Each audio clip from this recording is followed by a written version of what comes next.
Dois senadores que me antecederam, a senadora Gleisi Hoffmann, pela liderança do PT, e o senador Aloysio Nunes Ferreira, pela liderança do PSDB, falaram do mesmo tema. A questão das contas que o Tribunal de Contas da União está peritando, auditando, avaliando, e deverão ser examinadas as contas, porque é um Tribunal de Contas da União e tem essa competência. Nos estados, são os tribunais de contas dos estados, e em alguns municípios, como São Paulo, tem um tribunal municipal, que fazem esse trabalho. São simplesmente peritos, não são julgadores. Peritos, e avaliam se a conta está certa ou está errada. Com a simplicidade que eu estou dizendo, é assim porque todo mundo entende. Não cabe ao ministro, ao plenário do Tribunal de Contas, dizer se o que tem que ser feito a partir da desaprovação das contas do governo federal.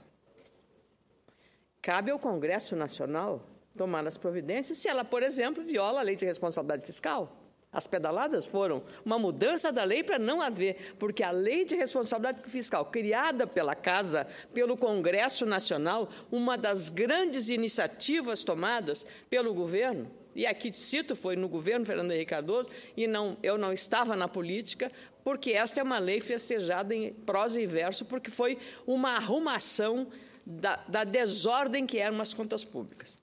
O que esta lei fez foi exatamente dar um ordenamento à gastança. Isso é bom para a população. E aí se mudou, porque a lei da responsabilidade fiscal criminalizava a desobediência e os excessos. Agora a jornalista, que foi durante muito tempo, presidente Paim, senadores, quando num domingo são convocados 3 ministros de Estado, 3 ministros, para uma coletiva num domingo, chama atenção pela emergência e pela urgência. É mais ou menos como aquele plantão do Jornal Nacional que aparece e a gente se assusta quando vem aquela música, plantão do Jornal Nacional. O governo se encarregou de mostrar seu nervosismo e a sua preocupação com o que aconteceria na quarta-feira. E, ao fazer isso, mostrou ao país que tem muito receio, para não dizer medo, do que vai acontecer quarta-feira. E aí chama o ministro da Justiça, o advogado-geral da União e o ministro do Planejamento, respectivamente, ministro Luiz Adams, ministro Eduardo Cardoso e ministro Nelson Barbosa, para dizer e para arguir a suspeição do ministro relator. De um relatório que era conhecido porque, como foi relatado aqui, pelo senador que me antecedeu, o senador Aloysio, numa sessão em que estavam todos lá, parlamentares, o TCU, para que se lembre, é um órgão auxiliar do Congresso Nacional. Os julgamentos são públicos e devem ser abertos para apreciar, para ouvir a leitura do relatório do relator, que precisa ser submetido ao plenário. Simples assim. Como aqui nós votamos um projeto de uma comissão, depois vem para esse plenário, pode ser aprovado, pode ser rejeitado. Portanto, o tribunal não tem o poder de julgar, apenas de dizer se 2 mais 2 são 4, ou analisa as contas, se as contas foram feitas adequadamente. Aliás, a minha surpresa decorre, mas por que o governo? Isso, no meu juízo, na minha modesta capacidade de compreensão, foi a revelação da preocupação do governo com o que vai acontecer, para criar, sim, aí, os fundamentos para um processo futuro que pode levar ao impedimento da presidente. Eu, até hoje, repito, quando falam sobre a questão do impeachment, eu digo, hoje não existe fundamentação técnico-jurídica para sustentar um pedido de afastamento. A baixa popularidade, os erros do governo, nada tem substância jurídica e para alimentar, fundamentar uma denúncia contra o presidente. Não tem. E olha que eu sou uma senadora independente. Mas na hora que o TCU se manifestar, ou o Tribunal Superior Eleitoral se manifestar sobre contas da campanha de 2014, em qualquer tipo de análise ou julgamento, e esse sim uma corte que julga, aí sim haverá fundamentos sobre esses dois pilares. Se aparecer outro, vamos conhecer no futuro. Mas, por enquanto, são sobre esses dois pilares que se assentam a eventualidade de um pedido de afastamento.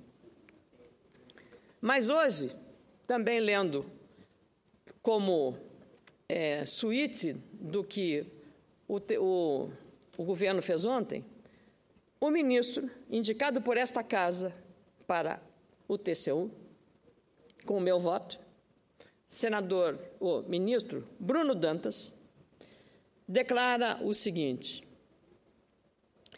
que o TCU ainda, Bruno Dantas revela a respeito da iniciativa do governo, vai avaliar urgência no julgamento desse pedido de suspeição. Não, abre aspas, palavra dele, não se argue suspeição de ministro todos os dias. Não tem jurisprudência. Não tem jurisprudência sobre isso. A transparência se supõe seja.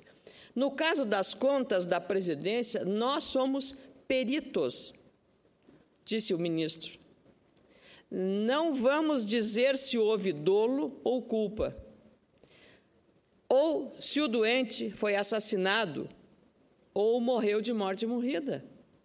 Vamos dizer se há pólvora na mão do agente, se houve perfuração de bala e se esse tiro foi ou não a causa da morte. Nosso caso é de perícia, é de perito, não de julgador. Perito, que exatamente é aquela conta, 2 mais 2 são 4. O ministro Bruno Dantas diz que o TCU constatou em 2014 atrasos sistemáticos que somam 40 bilhões. O programa Bolsa Família, comparando, gastou no ano passado 18 bilhões. 18 bilhões. Mas os atrasos sistemáticos chegavam a 40 bilhões.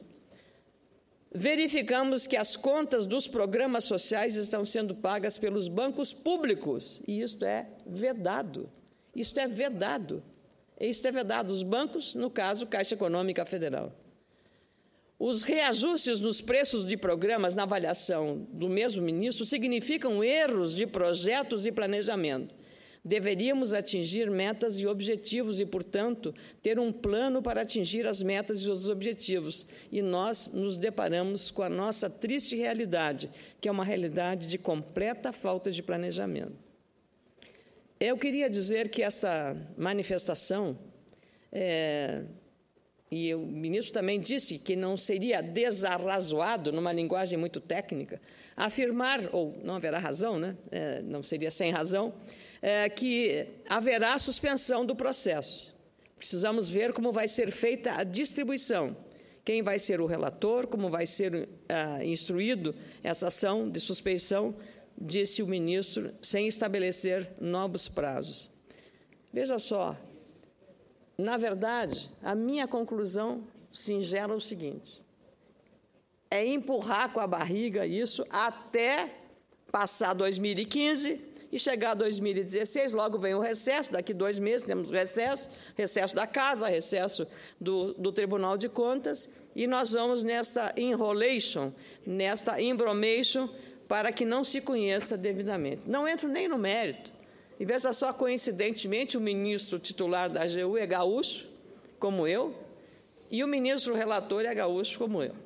Augusto Nardes, das Missões, Santo Ângelo, e o ministro Luiz Adams também é gaúcho. Com muita honra, concedo à parte o senador Aloysio Nunes Ferreira. A senhora tem toda a razão, senadora Amélia. Se trata pura e simplesmente de empurrar com a barriga essa história. Não há nenhuma razão jurídica para que seja declarada a suspeição do ministro Nardes. Aliás, a partir dessa declaração do do ministro Bruno Dantas, ele também poderia, se formos seguir o raciocínio do governo, poderia também ser considerado suspeito de parcialidade. Mas não, por quê? Porque esta declaração se baseia estritamente no relatório que o ministro Nardes apresentou ao plenário do TCU antes do julgamento. Um julgamento que, aliás, foi suspenso porque foi concedido um prazo para o governo apresentar as suas razões. Veja, Vossa Excelência, simplesmente empurrar com a barriga. É chicana, é deslealdade processual, somente isto. Agora, o sol não se tapa com a peneira, senhora presidente. Eu duvido que o Tribunal de Contas da União vá entrar nesta conversa. Já houve um precedente, sim, um precedente que não faz jurisprudência, porque é apenas um caso, uma tentativa de se afastar o ministro Benjamin Zinler do julgamento das contas de uma prefeitura, ou de um órgão público. E houve uma representação por suspeição, ele despachou indeferindo a representação e o julgamento prosseguiu. Agora, imagine que se leve isso ao plenário, que se recorra ao plenário. Não é? Esse recurso, para começar, não tem efeito suspensivo. E eu duvido, mas duvido mesmo, que o Tribunal de Contas da União destitua da relatoria o ministro Augusto Nardes. Pela seriedade do ministro e pela solidez dos dados que ele vem revelando até agora. Muito obrigado. Agradeço muito o senador Aloysio. Eu quero até chamar a atenção, senador, o senhor falou pelos dados do relatório. O Tribunal de Contas da União, como o Senado Federal, dispõe de um qualificadíssimo corpo técnico. Não é um ministro sozinho, da cabeça dele, que tira um voto, um parecer sobre as contas para dizer sim ou não, ou atacar esse ou aquele governo. Não é isto. Há um grupo técnico, republicanamente contratado, trabalhando com lisura e com responsabilidade, sem nenhum juízo de valor, a não ser dos números e da realidade ali colocada. Não há ideologia no TCU. Agora, me surpreende que o governo, com o que disseram os ministros ontem, estavam praticamente defendendo a censura. Ninguém pode entrar numa leitura de um parecer de um ministro relator de um processo que envolva as contas do governo. Porque ter dito que estava lá a oposição e o ministro fez... E eu só não estava lá naquela manhã porque estava com a relatoria de matérias na Comissão de Assuntos Sociais e, por isso, não fui, mas não teria estado lá também com o senador, como estavam vários. O próprio ministro Luiz Adams estava lá acompanhando como dever, de ofício estava ele acompanhando pelo governo. Mas devia estar lá o ministro do Planejamento para ouvir o que não pode ser feito em matéria da falta de planejamento, comprometendo as contas da Caixa Econômica Federal por essa rolagem dentro da Caixa, a Caixa bancando o que não poderia bancar. Então, é simples assim. E o governo revelou aí uma preocupação exacerbada, o que prova exatamente a fragilidade do argumento que o governo tem nessa matéria. Se não tivesse feito isso, esperasse a votação do negócio e pudesse, a partir do dia da sessão, mas não. Essa antecipação já foi para evitar o resultado de quarta-feira. Quem de nós tem a segurança que ia ser unânime ou que ia ter quantos votos a favor, quantos votos contra o parecer do relator? Mas destituir o ministro relator é destituir e desconstruir todo o parecer feito pela equipe técnica. É desacreditar toda a equipe técnica que fez este relatório. O relatório não é feito como os nossos aqui, que nós apresentamos um projeto, quando apresentamos, é a consultoria legislativa do Senado que nos dá a fundamentação. Eu sou generalista, não sou advogada, não sou médica, não sou engenheira, então o que tem de cálculo não sou eu que vai lá. Nós temos especialistas para todas as áreas, área ambiental, área econômica, tudo tem. São eles que dizem, constitucional, pode continuar, pode aperfeiçoar nisso ou naquilo. E é exatamente o que está em jogo, este corpo técnico do Tribunal de Contas, de alta capacitação. Agora há pouco o senador Paulo Paim fez uma advertência sobre a necessidade dos concursos públicos. Lá só entra assim. Lá só entra assim, concurso público. As pessoas que estão lá são concursadas, qualificadíssimas, todos. Vou dizer até mais. Lá no Rio Grande do Sul, o Tribunal de Contas, o procurador do Ministério Público lá, conselheiro da Camino, fez um voto que foi dado conhecimento antes do resultado, os gaúchos tomaram conhecimento, em que ele recomendava a desaprovação das contas do governador Tarso Genro. Foi dado conhecimento. Ninguém chiou, ninguém disse, olha, ele está se antecipando. E aí o Tribunal de Contas, a meu juízo, deveria ter observado, algumas observações, votou por unanimidade a favor da aprovação das contas. E o mundo não caiu. Mas tem que se examinar exatamente essas coisas dentro de um regime democrático de abertura e transparência. É o que mais nós pedimos aqui. E é esta casa que vai dar a palavra final se esse relatório serve ou não, qual é a finalidade que tem o relatório das contas. E o tribunal está cumprindo rigorosamente com a sua responsabilidade. Seria diferente, nenhum de nós subiríamos aqui para fazer um posicionamento dessa ordem.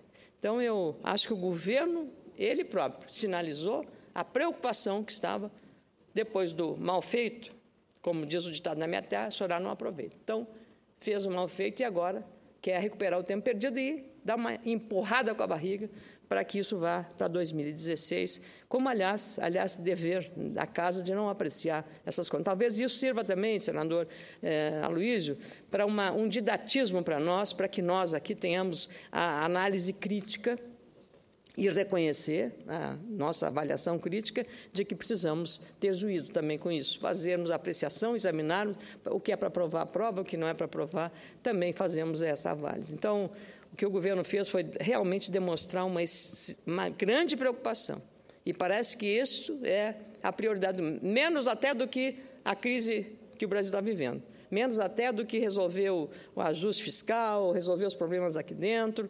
Isso é a grande preocupação exatamente por conta do que a Câmara está tentando fazer. Preocupação com a sobrevivência imediata.